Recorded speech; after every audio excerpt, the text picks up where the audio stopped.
మామ ఒక delivery boy వచ్చేసి రాత్రి 1 గంటకు చిన్న పాపను తీసుకొని డెలివరీ చేస్తూ ఉంటాడు. చూసిన మొదట ప్రజలు అనుమానిస్తారు. అప్పుడు ఆ డెలివరీ బాయ్ని ఆపి, అన్న ఎవరు ఈ పాప, ఈ టైంలో నువ్వు ఈ డెలివరీ చేస్తున్నావు, ఈ పాపను తీసుకొని ఎవరు అని అడుగుతారు. అప్పుడు ఆ డెలివరీ బాయ్ వచ్చేసి, ఈమె నా కూతురు, ఈమె పుట్టిన వెంటనే ఈమె తల్లి విడిచిపెట్టి ఎవరితోటి పోయింది, ఈమె ఇప్పుడు లోకంలో ఈ ప్రపంచంలో ఎవరు లేరు, నాకు తను తనకు నేను, అందుకే ఇంట్లో ఈమెను ఒక్కదాన్ని ఉంచాను కాబట్టి నేను ఎక్కడికి వెళ్ళినా నాతోట తీసుకెళ్తాను, సో అందుకని నాతోట తీసుకొచ్చానని చెప్పి చెప్తా ఉంటే ఆగి ఆపి నన్న గుండె తరుక్కుపోతుంది.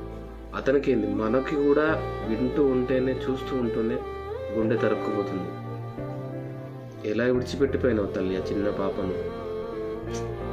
అయినా నీకు హ్యాట్స్ ఆఫ్ భయ, నీలాంటి వాళ్ళు ఇంకా ఉన్నారంటే చాలా గ్రేట్.